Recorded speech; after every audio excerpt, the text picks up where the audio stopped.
If you're looking to step up to a larger drone, check out our reviews of the Mini 3 and Mini 4 Pro, as well as the rest of DJI's lineup. We review hundreds of products every year.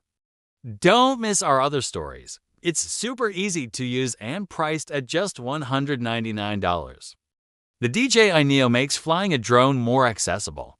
Many of DJI's drones are made for creators and indie filmmakers with gear like the DJI Ronin 5 gimbal, the Mavic 3 Pro, and the RS3 Pro. But the Neo is aimed squarely at the consumer market, making it possible for anyone to go out and get an aerial selfie or great overhead shot of a landscape to share on their social channels. In that way, it's the point-and-shoot camera of drones. That is a smart strategy on DJI's part as the consumer drone market is more crowded than ever. But this basic drone still has its limitations. It's not powerful enough to carry out commercial jobs, which would require a separate certificate from the FAA. And it lacks some of the hardware needed to meet the FAA's rules for safe beyond visual line of sight flights. The Neo is the perfect drone for a new pilot. However, it's safe, simple to operate, pretty reliable, and affordable. If you don't have a ton of cash to spend, that sounds pretty good. So let's dig into why the DJI Neo is worth considering. Why buy it? Affordable size and ease of use first and foremost. The DJI Neo is the smallest and lightest drone in DJI's lineup of drones. It's 1.9 by 5.1 by 6.2 inches and weighs 4.8 ounces. Its design is one of its main selling points as it allows you to take off and land in the palm of your hand. It's also safe for people nearby thanks to its airframe, which includes guards around the propellers. Even if it hits someone, it likely won't cause serious injury. Its hardware is also impressive given its size. It includes a 4K 3.0 camera with a single-axis gimbal for stabilization, a decent 18 minutes of flight time per battery charge, and 22 gigabytes of internal storage. With the DJI Fly app, you can store around 40 minutes of 4K footage on the drone. But the main reason to buy the Neo is its ease of use. It's designed for beginners and those who've never used a drone before.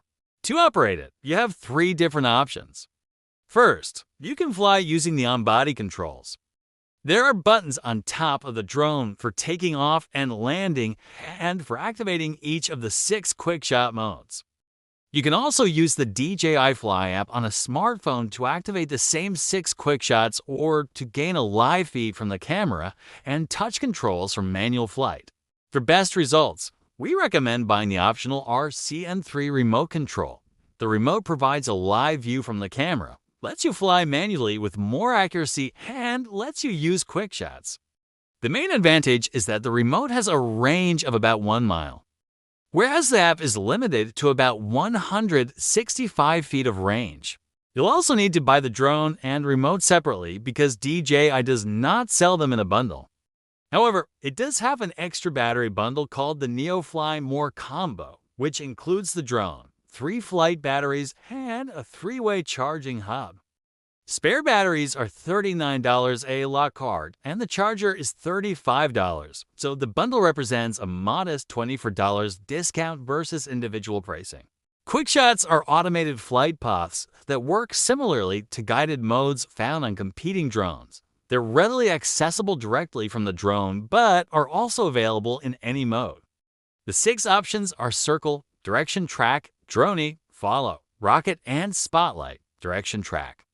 Follow and Spotlight are all follow me modes, but each works a little bit differently. In Follow, the drone stays behind a detected subject in Spotlight. It stays in front and flies backward. Direction Track is configurable, so you can pick the angle from which the drone follows you. All 3 of the Follow Me options support a configurable distance and angle. But they do have their limitations. As the Neo is a rather small drone, the distance and angles available for these shots are fairly limited. Drone, Rocket, and Circle, on the other hand, are reveal shots. A drone is a classic selfie shot where the drone starts tight on a subject and pulls back and up to reveal the surroundings. A rocket shot starts on the ground and flies straight up. Circle orbits a point of interest from a set distance. These quick shots are standard on newer DJI drones, but are noteworthy on the Neo because the controls are right on the drone. You should also know that the Neo has a few notable downsides. First, the 4K video it records is unattractive. Color is poor, and there is a heavy amount of sharpening that creates a digital look that lacks texture. This is a common issue among new drones, but it's particularly noticeable here. Also, the manual flight controls in the phone app are clunky. On-screen joysticks take some getting used to, and it is tough to achieve the smooth movements you want with them. Using a remote is highly recommended. Finally, the Neo struggles in winds with a top speed of just 9 miles per hour. It's not entirely useless in breezy conditions, but a gust is enough to throw it off kilter when hovering, are testing in my tests. The DJI Neo performed about as well as you'd expect for a sub-$200 drone. It was intuitive to use. And the automated modes were neat to try out, although the results weren't always as smooth as I'd hoped. That said, the controller helped me avoid run-ins with objects, and the drone felt as though it had plenty of power. The battery lasted around 18 minutes, which is close to what DJI advertises. And the camera captured a decent-looking image for the price. However, I found myself wishing for a bit more versatility and resolution.